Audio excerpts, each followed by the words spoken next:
এই উপরের ছবি দুটো মনোযোগ দিয়ে দেখুন। এখানে সবাই শুধু দুইটা গাড়ি দেখতে পারতেছে, কিন্তু শুধু 1% ব্যক্তিরাই তিনটা গাড়ি দেখতে পারবে। তো আপনি তিনটা গাড়ি দেখতে পারলে অবশ্যই কমেন্ট করে জানাবেন। এই উপরের ভিডিওটা দেখুন, মাশাআল্লাহ। নামাজ নিয়ে কত বাহানা করবেন, সুস্থ মানুষ হয়ে নামাজ পড়তেছেন না, কিন্তু দেখেন একজন প্রতিবন্ধী হয়ে সে নামাজে কতটা গুরুত্ব বুঝে। অবশ্যই অবশ্যই আপনারা এখন থেকে নামাজ পড়বেন, আল্লাহর কাছে মাফ চাবেন। ধন্যবাদ। আপনার দুইটা পাইপ যদি মাঝখান থেকে ভেঙে যেয়ে থাকে তাহলে কিভাবে জোড়া লাগাবেন এই ভিডিওটা দেখুন। এটা দেখে সঠিক নিয়মে আপনি আপনার পাইপটা জোড়া লাগাতে পারবেন। একজন দক্ষ ড্রাইভারের কাজ কি জানেন? গাড়ি পার্কিং এর সময় দুই দিকেই তাকে ফলো করা।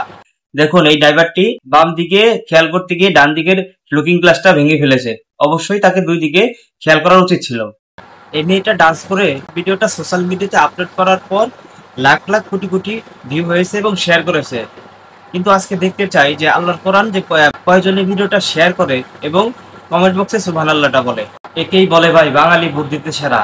দেখুন কি সুন্দর করে একটা বোতল দিয়ে এত সুন্দর যে ডিজাইন করেছে, বাতাসে সেই বোতলটা ঘুরবে। দেখুন এখানে একটা পাতিল বেঁধে দিয়েছে, তো ঘুরলে ওখানে একটা শব্দ হবে, তো পোকা এবং পাখি আসলে সেই শব্দতে পালিয়ে যাবে। কি সুন্দর একটা বুদ্ধি করেছে, সত্যি অসাধারণ।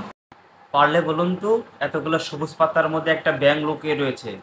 দেখি আজকে বুদ্ধির পরীক্ষা হবে এবং চোখের পরীক্ষা হবে। যার চোখের পাওয়ার যত বেশি আছে সেই একমাত্র বলতে পারবে এখানে ব্যাঙটা কোথায় লুকিয়ে আছে।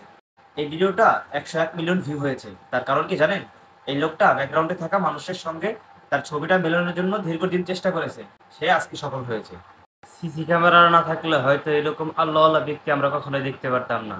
দেখুন ভাইটি নামাজের শেষরত অবস্থায় আল্লাহ সুবহানাহু ওয়া তাআলা তার জানটা কবজ করে নিয়েছে। সুবহানাল্লাহ। এই ছবিটা একটু মনোযোগ দিয়ে দেখুন, এবং এই ছবিতে যে এতগুলো শুকনো পাতা দেখা যাচ্ছে, শুধুমাত্র 1% ব্যক্তিরাই বলতে পারবে এখানে একটা সাপ লুকিয়ে রয়েছে।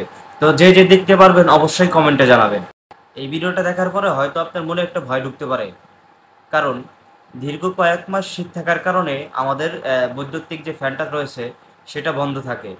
তো অবশ্যই সেই ফ্যানটা চালু করার আগে আপনারা পরীক্ষা করে নেবেন, কারণ অন্যথায় আপনি এরকম দুর্ঘটনার সম্মুখীন হতে পারেন।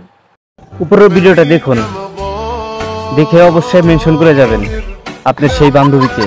ইফতার করার পর এই অবস্থা হয়। উপরে থাকা ছবিটা দেখে হয়তো সবাই ভাবতে পেরেছেন যে এটা ঠোঁট এবং দাঁত, কিন্তু বুদ্ধিমান ব্যক্তিরাই বলতে পারবে এটা কি সত্যি দাঁত।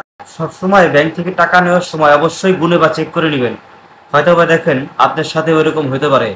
আর আপনি এভাবে যদি টাকাটা নিয়ে চলে যান, বাইরে যে যদি টাকাটা গুনেন, তখন যদি কর্তৃপক্ষকে বলেন কখনোই মেনে নিবে না। অবশ্যই সাবধানতার সাথে আপনি আপনার টাকাগুলো গুনে নেবেন।